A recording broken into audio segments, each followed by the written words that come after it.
Welcome back to the Stick 'em Up podcast. Brundi, how you doing?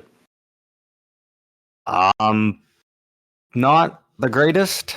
That is very fair. The Sharks are in the worst possible spot they could ever imagine be in, and it's just sad. It's not easy right now. Yeah, they're like my West Coast team just because you cheer for them, and like even for me to watch them is freaking tough. I can't imagine. Like it's good God, man. Like it's honestly just terrible. Like it's embarrassing to watch. There's like numerous issues with the team. I've kind of made it very clear I've never been a big fan of Dairy Queen David Quinn as the head coach, and I mean the fact that they've just lost 2 games in a row by allowing 10 goals, losing 10-1 to Vancouver and then 10-2 to Pittsburgh. He said he's not even worried about his job security. He's just not. It's just a nightmare there. Is he? He is good at getting veteran teams into the playoffs and getting some results, but he's not good at growing young talent, which is what whole season is about for him. Yeah, and I mean even like the Sharks aren't a great team. Like the roster they've put out is by no means a good NHL roster right now. But the fact that they've now tied the NHL record for most losses to start a season. You're averaging now, because they got 2 goals tonight for the second time this season, they're now averaging just barely over 1 goal per game through their first 11 games.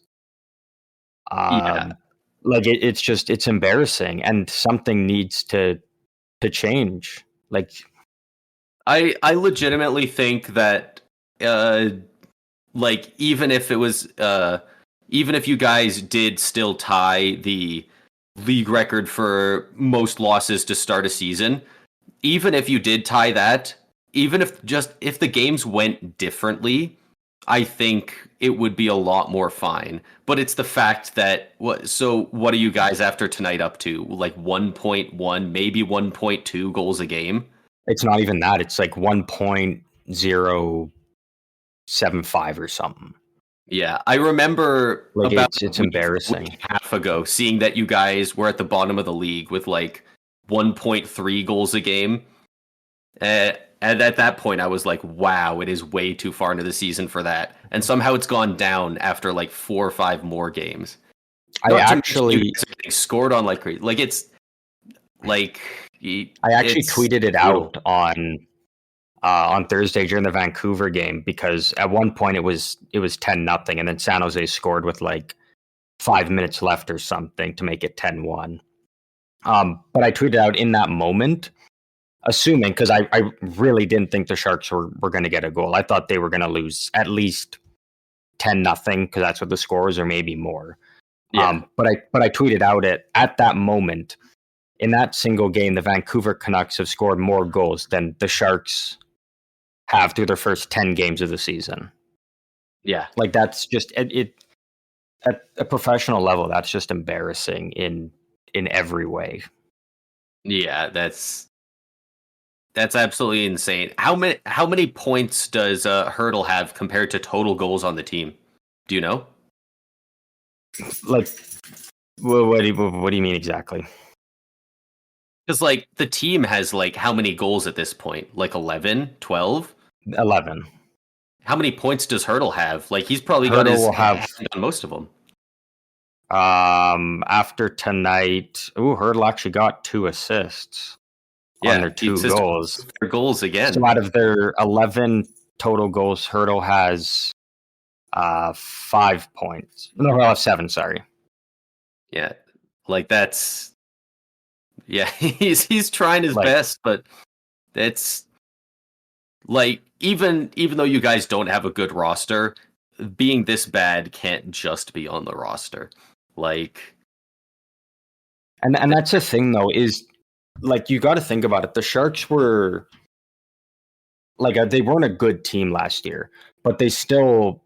I mean, they put up the least amount of wins in the league, but they had, what was it? I think they had 20 wins and like 16 overtime losses or something. Like, they were still winning games, and almost 50% of the time they're losing. They're at least pushing it to past regulation.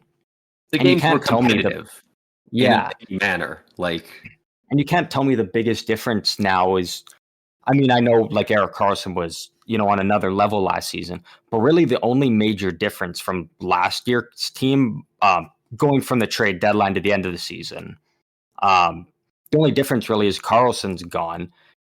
And you can make the argument that their forward core is actually better, bringing in guys like Duclair, Zadina, Hoffman, Granlund, who have all been very bad, unfortunately. Yeah, it is better from the team deadline. On paper is like you can't tell me that Erik Karlsson made that much of a difference to take the Sharks from a mediocre team that could still at least make games competitive and is still to going 0-10-1 to start the season, and you lose back-to-back games allowing double-digit goals.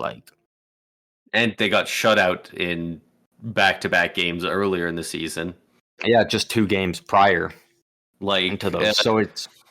And if Karlsson is that big of a difference, then he should have at the very least been in the final 3 for Hart Trophy voting, because that's a massive change. And the Sharks weren't great last year by any means, but they were in these games, and they haven't. It's been a while since they've been in a game, or even close to it. It's really unfortunate. It's just embarrassing. Anyone who's watched the games, just it's a complete embarrassment. Just even watching it and being like, this is a team in the best hockey league in the world, and this is what we're getting. It's yeah. It was embarrassing for the Sharks for a long time, and it's getting to the point where it's embarrassing for the NHL. It feels like. I think it was after the 10th goal to make it 10-0 in the Vancouver game. They showed a kid with a Sharks jersey and a big sign, and he was 6 years old, and it said... That was after the second period. I'm at my first Sharks game. Yeah, that was at the end of the second period, and they had a picture, and then underneath they were showing the little update thing, and it was second intermission, 8-0, and it's kid's first ever Sharks game. He's probably at home in bed by the start of the third period. Fuck, man, that's just embarrassing. Just sucks so bad, man. It'll break your heart.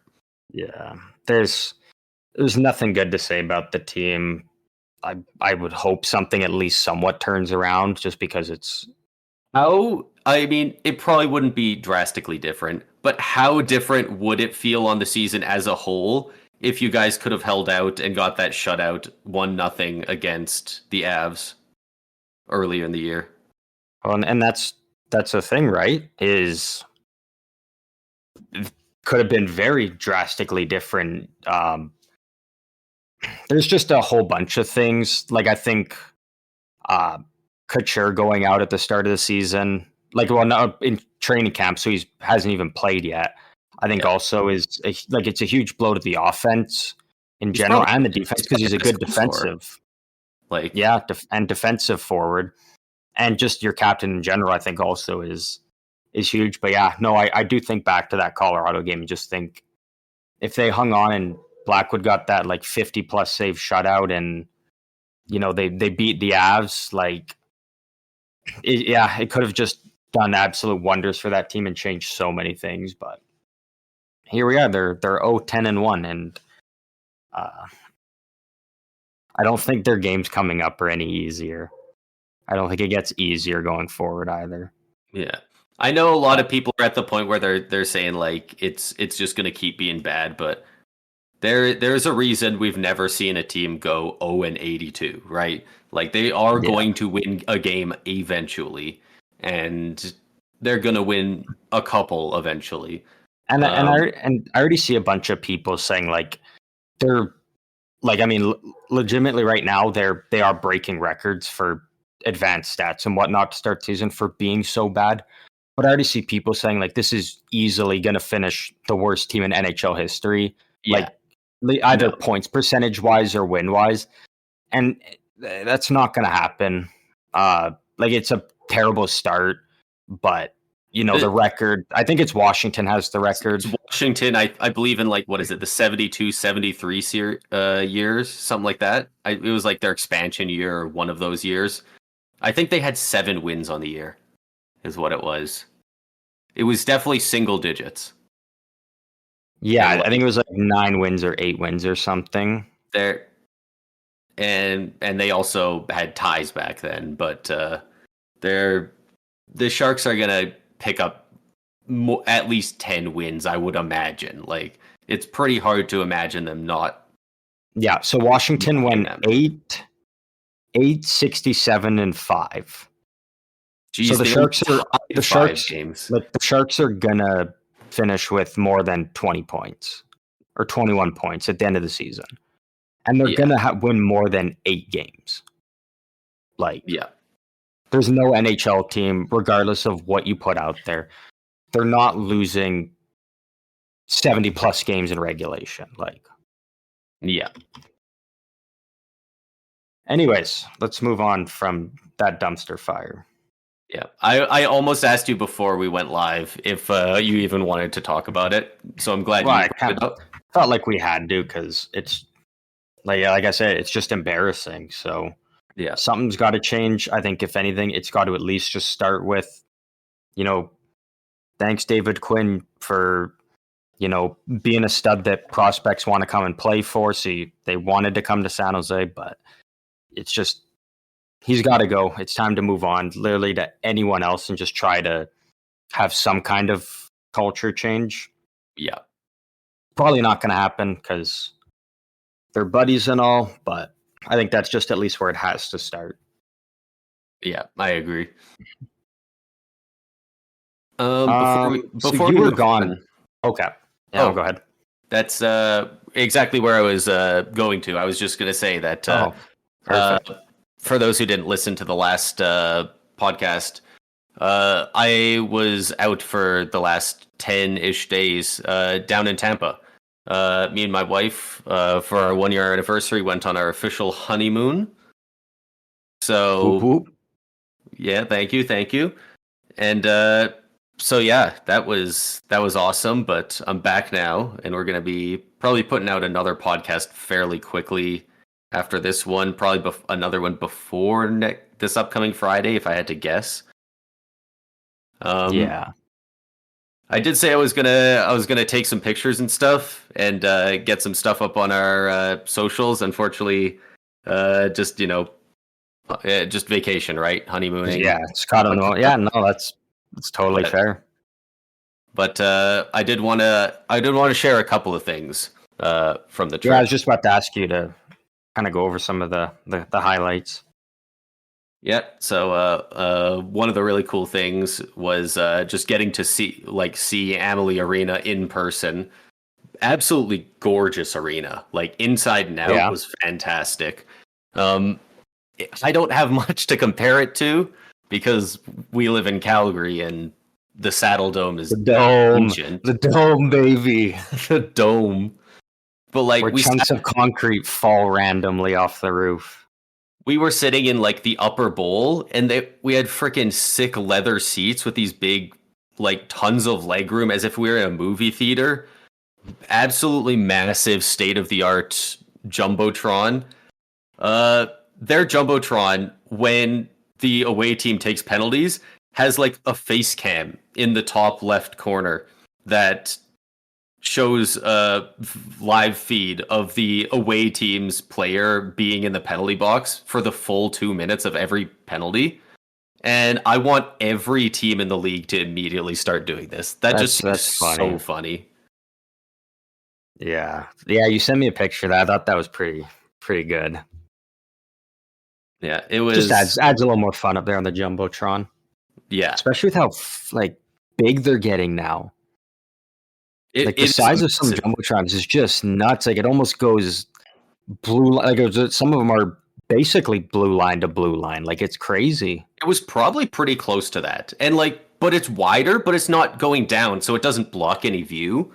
of the But ice. imagine a jumbotron like some of those big ones now when you're at the dome up in like the nosebleeds. Yeah. Like imagine one of those, like you wouldn't be able to see half the game. But it might be nice I to love the dome though. watch I the game love the on there. dome, but Because it's so bad.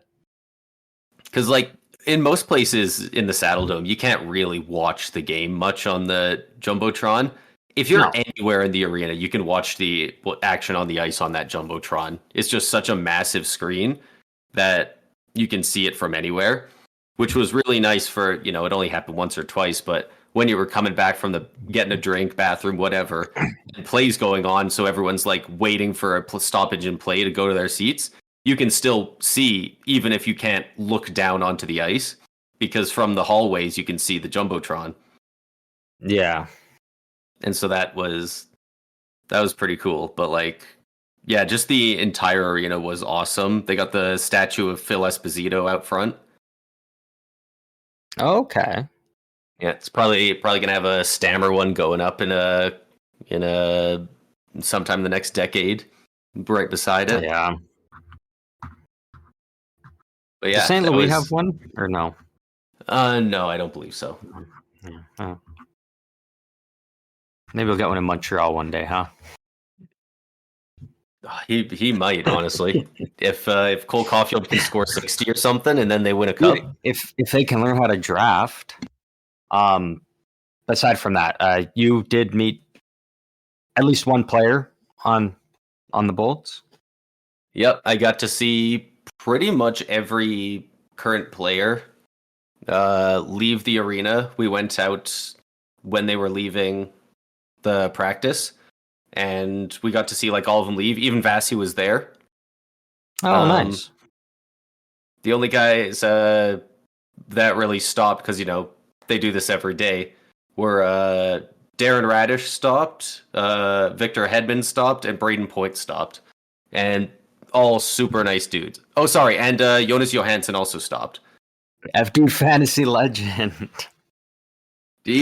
Number one in our league right now. Number one player in the league. Yeah. Right up there with Frank Vetrano.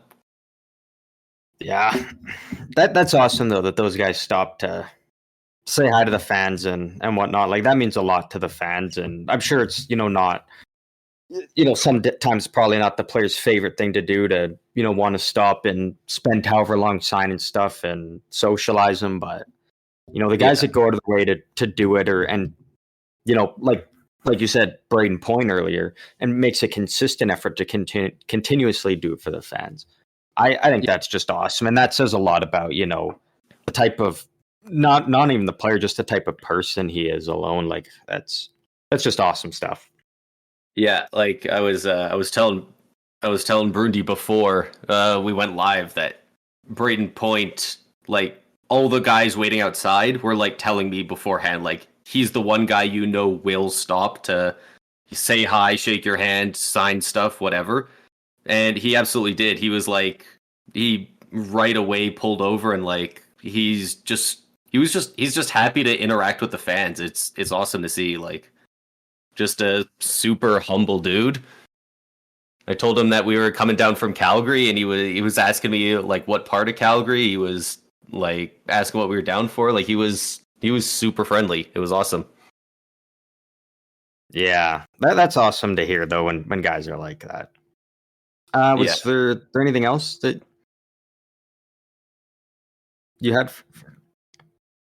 Oh, I mean, it was a great trip. I'm struggling to come down with specific things. There was a lot more Tampa Bay Lightning stuff around the entire city than I thought there would be, because in America, especially because Tom Brady played there, like the Buccaneers are absolutely massive. Like, the Rays are big. The Rays are big, but like there was I don't think they have more Lightning NBA stuff than either of those teams. Just around the city that I saw, like to be fair, they went back to back. All their street lamps have like on one side they've got a banner of one guy and a banner on the other of another guy, and there was more freaking Nick Paul posters up there than there were for anyone on the Rays or on the Buccaneers. Like, it was kind of wild. That's cool though. Like that's awesome, and especially down because like a lot of people still kind of think, that Tampa Bay is not like a traditional like hockey market or anything, but like they continuously keep proving that it 100% is there. So yeah, that's awesome though. There was one day that we were walking around. I think we were walking somewhere we were going to get food. It was like 9:40 in the morning. And I was wearing one of my Tampa Bay shirts, and a guy saw that I was wearing the Tampa Bay shirt, and he just like yelled at me from across the street, like, "Yo, when's the game tonight?" And I told him, it's 7 p.m. or whatever, and he was just excited that there was a game that day. And I was like, yeah, like that's awesome. It's not even 10 in the morning, and some random dude on a random street in Florida is just like, "Yo, when's the game?" Like, yeah, that city is a lot more into it than I thought, because it obviously it's just so easy to hear, people in the States, even though it's one of the big four sports, but a lot of people don't follow hockey. But at the very least in Tampa, people were all about it. That's awesome. There was honestly a decent amount of other hockey fans there as well. Like, there was quite a few Boston jerseys, quite a few Toronto jerseys, more than I thought I would see going to the States from Canada. But really? That was one of the more popular ones. There's quite a few Dallas Stars ones. Like, there was some people repping some NHL stuff. I was surprised. Hey, that's cool though. Like that's kind of stuff you want to see when you go down there. Absolutely. But good luck. There's a lot. I don't know where to start. Where do we start? Well, there's not a lot, but there's just a couple like kind of big things. Do we start with the rough news because it kind of transitions into the league? Yeah. Yeah, might as well. You want to take the reins on this one? I don't want to. I can. I don't want to. Just trying to save my voice a little. Yeah, I can. I mean, I think we already kind of discussed we're not going to go too in deep on it. We're just because, there's not much to say. Kind of, everybody kind of knows about it. Reporting than anything. This isn't something you take a stance on. It's just news, really. Yeah, but so former Pittsburgh Penguins player Adam Johnson passed away about a week ago. Playing over in the EIHL for the Nottingham Panthers. Just a really, scary incident. Skate comes up and caught him in the neck, and unfortunately he didn't make it. It's just a terrible situation for just everyone. Like, it was awful. Yeah, and obviously it's horrible for Adam Johnson, his family, anyone close to him. But one thing that I haven't seen reported a ton is that this was apparently like their second biggest game of the year, like excluding stuff like playoffs. Apparently this team has like a grudge match, like kind of like a Labor Day Classic type thing. They do this with whichever team they were playing every year right before Halloween. And so I believe the incident happened partway through the second period. And after the second period is when all the kids do like a teddy bear toss. I'm not sure if it's actually teddy bears, but something similar. I think they have like foam pucks, and they all throw them on the ice, and like they would have bought them previously, and the money goes to charity and stuff like that. So there's a lot of kids in the crowd as well. Oh, I didn't even know that. So and it sounds like it was like it was a family event, kind of bring your family out to this thing. So it's like, it's somehow even more tragic than it appears on the surface, which looking at it from the outside seems impossible. Yeah. But I didn't even know that. Wow. Yeah.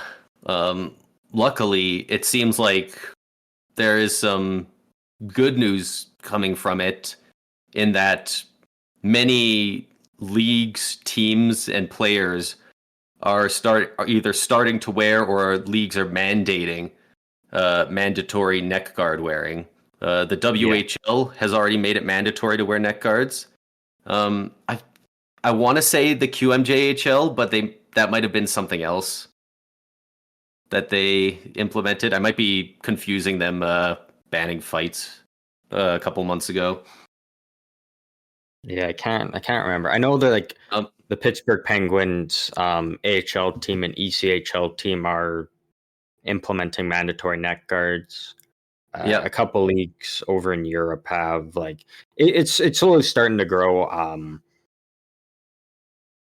It's gaining traction. I don't know if the NHL is ever gonna do that. I hope they do. I imagine they'll grandfather it in, similar to wearing a helmet, visors, stuff like that. Yeah, that's kind of what I'm thinking. In my opinion, this is a big enough thing that they need to just be like, starting next season, everyone wears them. If you don't like it, do something else. And also the thing is like teams can still like go out of their way to not make it just like a plain black neck or something. Like, they can do something cool with them, you know, to go with the team's, you know, jersey or whatnot. Like it doesn't have to be like Toronto could put milk on it. They could put TikTok on there. Yeah, like it's if you're Ottawa, you can put bet 99 and then have one of your players get suspended for betting. Like you can do multiple things with them. So I really do think that it's not terrible. Like the NHL should do it because again, above all else, player safety is number one. Yeah, like, and that's what's most important. So do what needs to be done, whether you like it or not. Like, and I don't see a reason why not to like it. I saw somebody say this online, and I never looked at it this way, but I completely agree. Like, people look at it like it's hockey equipment, right? These guys are paid to do this for a living. At this point, it is literally PPE. This is like personal protection equipment.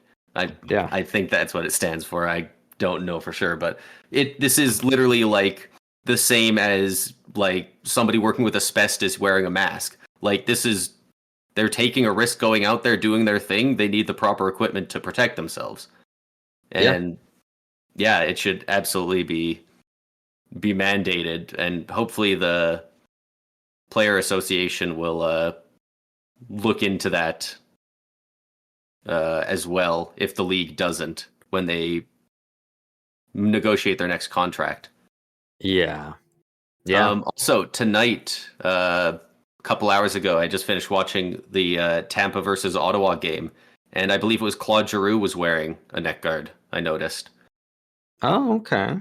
I believe he was. Yeah, like a few players have started to in games and practices. Like it's obviously again like the NHL or TJ Oshie, I believe. Yeah, they haven't made it mandatory, but some players are just taking it upon themselves to start doing it just for themselves, which I think is awesome. Yeah, it sounds like there's been quite a few teams that have ordered a large amount of them for their players, so they're like providing them, which is really good. It sounds like a lot of players are trying out the like undershirts that have the built-in neck guard. I personally use them, so I don't know if they're better, worse, the same, but anything better than just being like completely exposed neck other than your shoulder pads like is a win. Yeah. So I mean, yeah, like you said, there is good that's coming out of what's just a horrible situation. Like hopefully nothing like this, you know, ever happens to any player in any league, like not even just professionally, but you know, at the amateur junior level, like, you know, just, I mean, it's, you know, even if it's uncomfortable, something, just again, wear a neck guard, because it can make all the difference when, you know, because hockey's a fast game. Like, you know, anyone that thinks, oh, something's happening, like I'm quick enough or something, like freak accidents can happen. And The game is played so fast. Like, Yeah. it's already fast enough in a sport where you're running around. Like, football looks fast with the way they're running around. Now these guys are gliding on ice. Like, they're going 2-3 times as fast. It's Yeah. unavoidable. Like, so you got to protect yourself. Yeah, exactly. Moving on, there's a lot going on with the Ottawa Senators currently. They got a lot that's gone on the last little bit here. Oh yeah. So obviously the big one, the first domino to fall for them. Shane Pinto was banned 41 games for gambling. Reports are he wasn't even betting on hockey or anything. He was betting on other sports. Still gets suspended for it. You know, they have, again, like I mentioned, Bet99 sponsored on their helmets. You've got commercials of, you know, Matthews and McDavid and Gretzky, Chris Pronger all endorsing gambling. Come do it. Come to our site. And a player says, okay, I'm going to gamble on something that's not even hockey. And they get suspended 41 games. Like, it makes no sense to me. Yeah, that's interesting. I had not heard that it was he was betting on other sports. All I heard was that he wasn't betting on NHL games. So I was wondering if he maybe was betting on like futures, like if he was betting on, you know, the awards, you know, Bedard to win the Calder, McDavid to win the Art Ross or something. Oh, yeah. But yeah. Yeah, no, it sounds like it was nothing hockey related. If it's not hockey related, that's stupid. Like, it has nothing to do with the NHL. Like, even if it was something like betting on McDavid to win the Hart, I would want something done about that, because he might be persuaded to let McDavid burn him if they're in a game or something. Like, anything NHL related in any way should be banned. But if he's betting on if he's taking the over in the Eagles Cowboys game, it has nothing to do with the Senators. Slam the over on that, by the way. I don't know if this episode will be out in time for that game, but like, slam the over. Like, that's not even a question. But yeah, no, like, I completely agree. If it's not non-NHL related in any way, like, and again, I think the dumbest thing is just, you know, if you're gonna do it, if you bet on anything, you're suspended. Okay, fine, but stop using your big market players, your biggest names in the league, and pushing them to do all these betting commercials and then continue to show them. Like, you can't have your top guys advertise for betting and then punish your players for doing it. Like, didn't they make it so that the active players can no longer do that? Or was that a Government of Canada thing? That's just in Ontario. That's an Ontario thing. Okay. In Ontario, they can't show like athletes, I think it is, in gambling. Or it might just be NHL players, I'm not sure. But which is funny, because all like the major US sports books that come to Canada all go to Ontario. They start in Ontario and see if there's a market, and then if so, then they kind of expand. Branch out. But like, Ontario's like, yeah, we don't want this. So, but like, yeah, in all other provinces, as far as I know, at least in Alberta, it's still fine. Oh, good. I don't want to be taking food out of McDavid's mouth or anything. Yeah, exactly. Because he sure ain't putting pucks in the net. No, God, Edmonton's having a rough start to the year, man. Dude, they are. And I can't even pinpoint what it is. I mean, it's weird, because we did our season predictions like, what, 3 weeks ago, and I had Jay Woodcroft picked for the Jack Adams Coach of the Year, and now I honestly think the Oilers might need to start look at maybe parting ways with him if things continue. Yeah. Like, this is a good team, and I mean, yeah, the goaltending sucked, and so that's why I say nothing's really Ken Holland's fault. I think he made good moves in the offseason, to make the team better. And even when they're struggling, he goes out and brings in Sam Gagner, brings him back for a third time. Gagner goes out there his first game, 2 goals. Like, Ken Holland is doing what he can to make the team better, and it's not.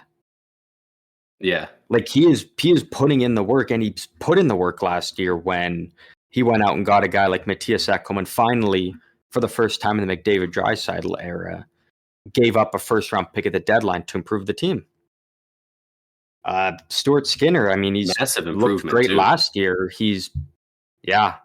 And Stuart Skinner was great last year, so it was like, okay, they finally got a goalie at least, and Jack Campbell can be a serviceable backup. They both suck. They're both awful right now. Yeah. Like, to start out, as bad as they are, it's at some point, I think if it just continues, you got to make some kind of change, and You got to do something. I don't think Ken Holland's the guy to blame. So if he's not, it's the guy behind the bench, Jay Woodcroft, I think. Yeah, absolutely. Because could you imagine if the Oilers didn't make the playoffs this year? Yeah. Like, if they just missed the playoffs outright?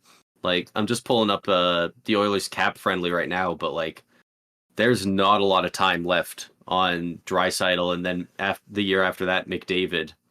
Well, it's also the thing. It's like, and again, it goes back to that thing of people saying like, oh, if the Oilers go up first round or miss the playoffs, McDavid and Draisaitl are going to want out, and all these other people are saying, oh, McDavid and Draisaitl wouldn't do it. Like, they've said they've committed to those. They're staying. It's like, how long can you say that for? Like, Draisaitl is going to be 28 this upcoming offseason. McDavid's going to be 27. Like, they're in their primes.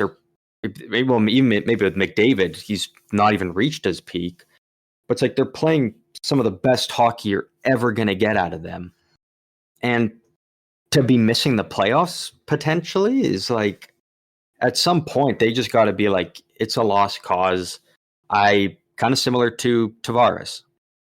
It's like, I put in the work here for 10 years. I gave my everything. I did everything I could. It's just not working out, and I just need to move on. Yeah. And you know what? Oilers fans might be irate and be like, oh, trade, or you bailed on us. I think every other fan on all 31 other teams would be like, yeah, I respect that. Like, you couldn't do much more than what you did. Yeah, so, like, what they're doing everything they can to drag this team to relevancy.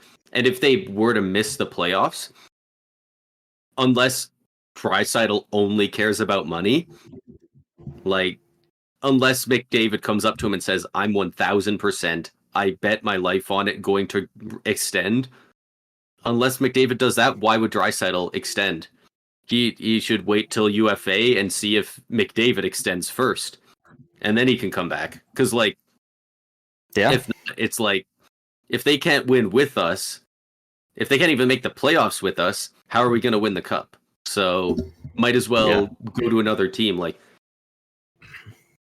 a guy of their caliber, it obviously wouldn't happen because they want to make money. Who doesn't, right? You got to make money so you could, because hockey players don't play much past 40, and they play to 40 if they're lucky. You got to make your money while you can, but like, it would be wild to see a player, the caliber of a Draisaitl or a McDavid.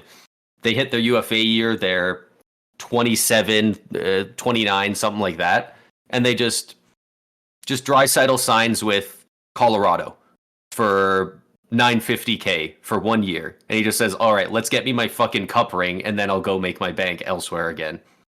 Yeah, like, there's no way it happens, right? But like, well, like, that would be so wild to see league minimum Connor McDavid go absolutely tear shit up on Vegas or something, just because he's like, I just want to get this fucking thing out of the way, let's win the cup. And then but I mean, it won't happen, because I think guys, like, I think they have a little bit too much pride. But it's like, I see them, if, say, they missed the playoffs, which isn't even crazy to say. Do I think they ask for a trade? No. I think if anything, it's just ride it out if they decide to go ahead and trade me because I'm not signing. Fine, whatever. But Yeah, I think they would just end up walking and they would just hit free agency. absolutely. I don't think And either are asking for a trade. And I view it very similar to Tavares again when he left the Islanders and went to Toronto. Yeah. I mean, he always said the right things and said, don't trade me. I want to stay here on the Islanders. But I think in the back of his mind, he already knew. Well, he clearly knew Toronto wanted him. He wanted to go to Toronto, and I think for some players, especially those who want to win, they kind of just sit there and observe it and look at it as, do I say, yeah, trade me, I want to go to Toronto, and think of if he's getting traded to, sign in a, say, 8-year deal with the Islanders to be traded to the Toronto, you got to look at all, those picks, prospects, players that are going to go back to the Islanders. That makes Toronto worse when, again, he just goes to free agency, goes and signs there, and they don't have to give up any assets for him. Yeah. But again, I just don't see a world where McDavid and Draisaitl, say trade me, I want out. I don't think they're ever going to say I want out. I think if anything, it's going to be, that 12 p.m. or 12 a.m. free agency period begins. They haven't signed. I think then that's, and they just kind of walk away and go do their own thing. But something's got to change there because they're running out of time right now. Yeah, I completely agree, and yeah, that would just be such a drastic shift. It'd be wild to see, but these guys, they're competitive. They want to freaking win, and for a while now, it's maybe not a consensus, but a lot of people have them as the 1 and 2 players in the league. To even have a conversation about that and miss the playoffs. I mean, so we're what, 10, 11 games of the season. It's a bit of an overreaction, but they have not looked good. But again, and like we said, you start off bad. It's hard to climb up, especially when I think Anaheim's going to fall off, but when Vegas is on a tear, LA's starting off hot, Vancouver's starting off hot, like Flames just got another win tonight. Tough. Yeah. Like if you told me, I don't even know how many they've won. I don't think. Like if you told me to start, the NHL season 10 games in, if you said San Jose's 32, I'd be like, yeah, that makes sense. If you told me they lost 11 straight, I'd be like, oh, that's tough. But if you told me that 31 was going to be Edmonton, like, yeah, I would have been like, there's no way unless McDavid, Draisaitl didn't suit up for a single game. I picked them to win the cup this year in our predictions. Like, yeah, that's crazy that they're that bad, even with McDavid missing 2 games. I think he might have come back a bit early as well to try and make the Heritage Classic. I really do think he pushed it a little bit. And you know what? I get it. Like he wanted to, he wanted to come back and play in that. It's kind of almost kind of like a once in a lifetime experience, really. So I totally get that. But he even could have came back for that game, and then took a week off still if he needed to get back up to 100% or something. Yeah, like I don't think he needed to force himself right back into, playing 20 plus minutes every night and carrying the entire team on his back pretty much when he's not 100%. And it's, again, is he going to even ever get up to 100% if he doesn't take that little bit of time to properly heal and whatnot? Yeah, a player that caliber, like you can't, especially over a week-to-week injury, you can't risk it being a big fucking thing. You gotta just make sure that you're good, you're healthy, fully recovered, and then get back. Especially at the start of the year. Now they've reached the problem though where they started off so bad and they're trying to play catch up, and they're like, shit, can we now afford to need him now? Have McDavid sit out and potentially lose 6 in a row here, and now there's no chance we can make the playoffs. Like they're kind of forced to, like, you gotta play him now. That the ship has kind of already sailed on him taken that extra week off if he needed to heal up. Yeah, it's a rough situation for them, and it'll be interesting to see how it shakes out. Maybe they turn around and just like that, all of a sudden they're the Oilers of last year, and they're completely fine. Their power play is scoring more than a third of the time, and everything's dandy. Overnight with players like that, it could change. But so far, it's looked rough. Yeah. So I think we've only kind of got, for this one at least, I think we've only kind of got one more thing to discuss. I think it's probably kind of the biggest one because I think there's not only what happened, but what happened after that, and then the whole controversy around numerous things. But the Ottawa Senators, for their role in the Evgeny Dadonov trade, where they sent him to the Vegas Golden Knights, they are now required to forfeit a first-round pick either this year, the following year, so the 2025 draft, or the year after that, the 2026 draft. Right. And there's a lot with all of this. Like, it's a whole huge thing now. Yep. And on top of that, so after that came out, they fired their general manager, right? Well, he stepped down. So basically, it was kind of like they gave him the chance. I'm to assuming, step down before. Yeah, I'm assuming it's kind of like fire him. You step down and save face rather than us firing you, type of thing. Yeah. Yeah, which happened like immediately after it. So basically, just to kind of sum up what happened for anyone who maybe isn't fully aware of the situation, the Ottawa Senators in July of 2021, they traded Evgeny Dadonov to the Vegas Golden Knights, and I believe the return was a third-round pick. And Ottawa did not send in the paperwork. They did not let Vegas know about Dadonov's modified no-trade clause and what the teams were that were on his no-trade list. A couple years later, about a year and a half later, Vegas tried to trade Dadonov to Anaheim. It was right during the trade deadline. Vegas was trying to just clear up cap space, and they made the trade. It was put through. The deadline hits, trades are done, and then it comes out that Dadonov had Anaheim on his no-trade list. And so then the trade was canceled. The league said no. Dadonov goes back to Vegas, and the deadline's already passed. They can't move him, and they were stuck with him.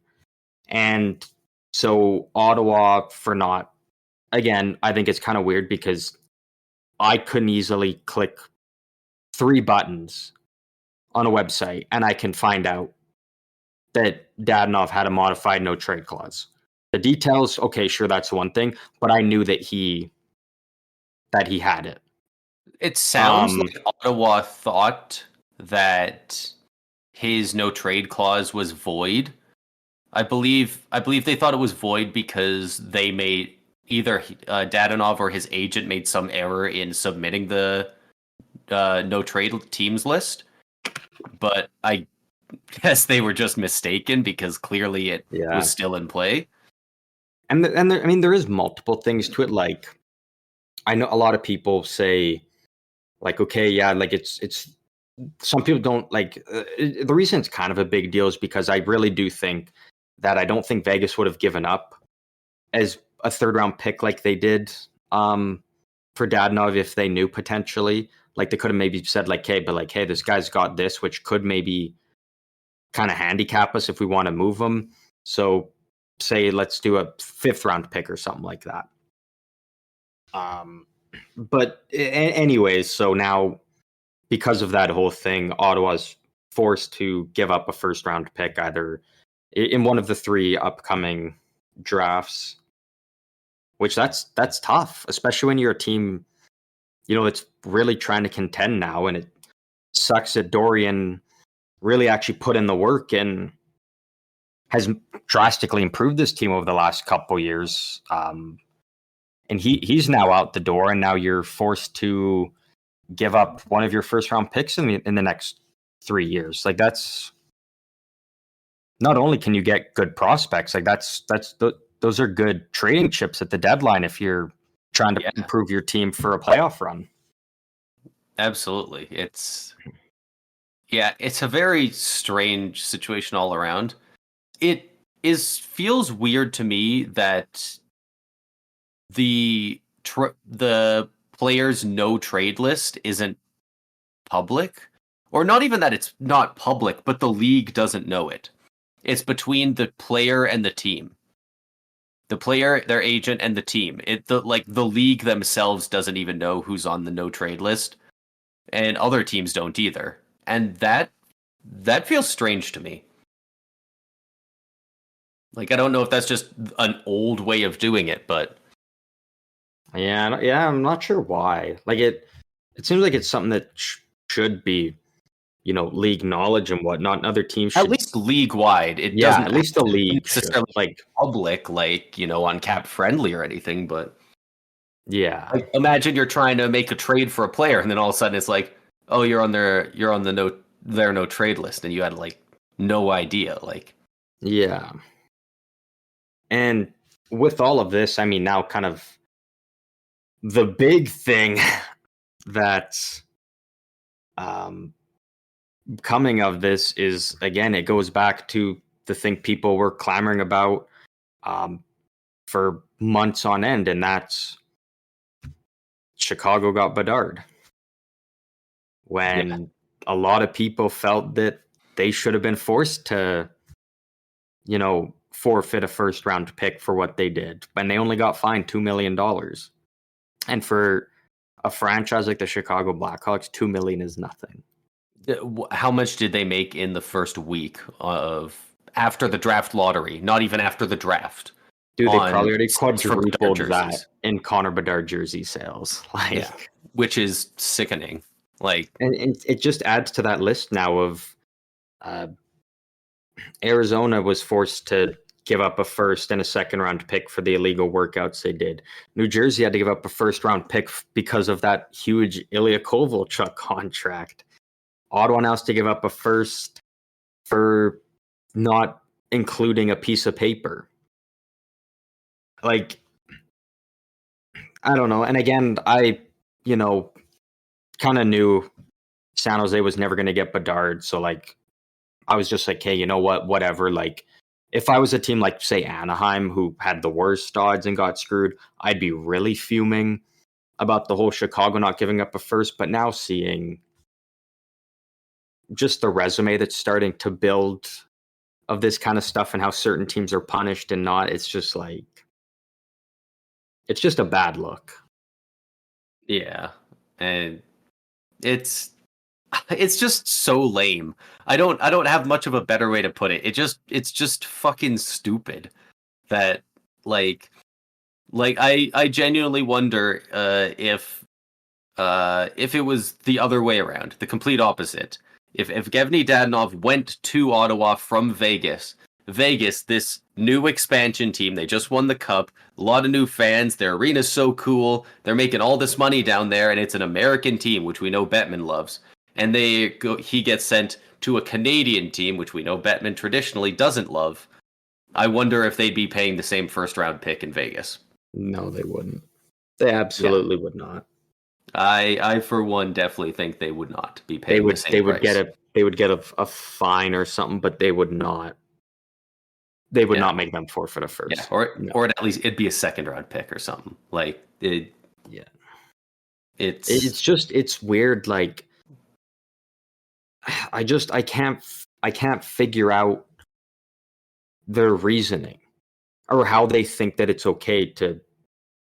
Yeah, I don't know. Like, there's no tangible evidence so far that there's no tangible evidence of them ever really eating crow because of it. Like they've never, something like, when was the last time something like that happened and then they took a big monetary hit because people were so pissed off? Like, the closest they got was fairly recently with the Pride tape thing, but even then that was just people online saying like, "Hey, what are you shitheads doing?" They never lost a bunch of money on it or anything. Yeah. I think it just adds insult to injury, just the fact that these teams are being forced to give up first round picks. What Chicago did was way, way worse. I think it's just the fact that they got Bedard out of it. That they weren't forced to have that card come up and be like, oh, Chicago in the draft lottery, but they don't have their first round pick. Like, it's just the fact that they got a generational player out of that first round It's pick. like they got rewarded for it. Oh, it's like, yeah. It just feels so dirty, and it really sucks. Like, I don't want to hate the Blackhawks. I don't want to sit here and be like, man, this org sucks, or the league sucks for backing them, or whatever. But like, damn it, they're just like, hold them accountable to a reasonable degree, you know? Yeah. Yeah. Like, and again, like, I don't want to, constant, like, be like, oh, I'm a bitter fan and, dwell on it and whatnot. It's just like, it's just a tough look on the league. And again, like, I hope we get to a point where we don't even have to have these conversations, because the league is always doing the right things or handling it the way that it should be, that at least the majority of people can agree with. That's just kind of the only thing I can really hope for going forward. Like, what's done is done. It can't change. Yeah. But yeah, it's just kind of hope that we can get some kind of improvement. Yeah, it's just the kind of shit where, like, a decade ago, Brad Aldrich, the guy who perpetrated the rape on Kyle Beach, he wasn't fired. He was allowed to step down, and then got another job with recommendation from his old boss. And then, like, a decade after that, a couple years ago, all the guys, when it all came out and all those guys were like, they had to go, they didn't get fired. They all got to step down on their own. Stan Bowman and all the lads, they all get to go on their terms, and they get their severance, and they get all the praise for what they've done for the org. And like, it's just so much sweeping under the rug. And it's like, it just feels strange. Like, why, why was this equipment manager so untouchable that they couldn't just be like, yeah, this guy was a dick, we're cutting him from the team, and we're sorry. Like, just any remorse would be nice. Yeah, no, yeah, I completely agree. It's, again, all we can do is kind of hope for change. At some point, don't know if it's going to happen. If we get it, who knows when. I think that kind of wraps up everything. I don't know if you had anything else you wanted to throw in for this one, or what we're saving for the next one, but I don't got anything as of right now. I mean, not a ton. Couple quick things. I don't know. Braden Point got a hat trick tonight. Frank Vetrano's got 2 on the season. Cheeks just got his 3rd of the season tonight. I think as of right now, still Jack Hughes leads all forwards in points. Quinn Hughes leads all defensemen in points, and then Luke Hughes leads margin too, all rookies in points. Yeah, that's pretty cool to see. Brothers triple bet looks really good right about now. Yeah, got a lot of games left, but even the fact that looks that good right now in time is really cool. That's really cool. That's awesome. Very cool. That's very cool. Like, it's, God, like, even when it's guys you hate, even when it's guys like Matt and Brady Tkachuk, it's just fun to see brothers doing well in the NHL, Yeah, exactly, right. It's always cool to see stuff like that. Yeah, it's a lot more fun when they're likable guys like the Sedins, but it's super cool. And it's cool that Luke and Jack are on the same team as well. It'll be interesting to see if those 3 are ever reunited one way or another. Yeah, and that's going to be one of those things that's constantly going to be a discussion for the next 20 years. Is, like kind of what we saw with the Stahl brothers. We got Jordan and Eric Stahl together in Carolina for a bit, and then last we got Eric Stahl and Mark Stahl together on Florida, and they ended up actually playing Carolina in the Eastern Final. So all three brothers were all in the same series going against each other. Like, you know, you've now got that potential storyline with the Hughes brothers for the foreseeable future. Yeah. And I mean, again, it's just kind of cool extra things that, you know, people can always kind of wish and hope and that you maybe get to witness one day. Yeah.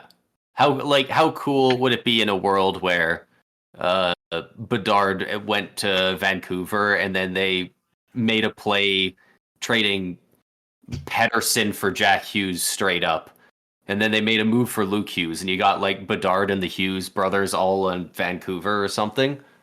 That would have been crazy. Dude, that's something Peter Chiarelli would do. Fantasy booking, but like, dude, that's something Peter Chiarelli would try to do, cool. though. The underratedly, the coolest fucking maneuver ever was in the 99 draft for Vancouver to make all the moves, trading all the players and all the picks they could to get the second and third overall pick to get both the Sedin twins. Like, dude, imagine being a hockey fan at the time and being like a Vancouver fan and watching the draft as that unfolds. And like hearing the trades come out, and then you're looking, you're like, holy shit, okay, they got the one pick, so they're grabbing one of the Sedins, and it's like, hey, now you got the other. It's like, are they actually going to grab them both? Like, if you were a Canucks fan during then, I would love to hear stories if you have any of that, of just witnessing that whole thing unfold, because that must have been so cool. That must have been so cool to see. Absolutely. I don't know. Did you have anything else? No, I think that's about it. Right on. Well, that we kind of just reached over the hour mark, which is that is incredibly good. Not like the San Jose Sharks, who absolutely suck. And then thank you to everybody. We'll have an epic party. We'll put out a party episode next time. We'll have a pizza party when the Sharks win their first game. No, they will eventually. Like, they will. Like, it's going to happen. No team ends a season with 0 wins. They are going to win a game. And honestly, if they do, they don't deserve the first overall pick. They deserve to forfeit a first round pick, because the league honestly might make them. They'll be like, you tank too hard, you lose a first. They might do that. Honestly, just make all their players go into free agency and then give them an expansion draft. Do the teams do the protections? Just like, let's get some players on this team. Oh, that's the thing I want. I can't believe that the Sportsnet reporter, after the Sharks lost to the Canucks 10-1, called them the Kansas City Scouts. That was deadly. That was the thing I was trying to think of. That's so bad. But it's fair. Like, I heard it, I laughed so hard. I was like, that's the funniest thing. Yeah. Like, that's so good. That's almost as good as the Coyotes just tweeting out, imagine having the first overall pick and not picking Logan Cooley and then tagging the Canadians. Yeah, that was savage. That shit was fire. Dude, the Coyotes are heating up. The desert is on fire right now. It's fun to see. Yeah, but thank you to everybody for listening to another episode of the Stick 'em Up podcast. We do upload at noon every Friday. So we didn't last Friday, but that was because one of us was gone partying with everyone over in Tampa. But yeah, if you want to, again, follow us on our socials, as we keep saying, we're going to start posting on them. We might one day. I really can't promise you anything. But if you do want to follow them, you can over on Instagram and Twitter/X. It is both of them are at SEU Hockey. 3 simple letters, hockey. You can find us on there, as we don't post anything. And with that, thank you for listening, and we will catch you in the next one.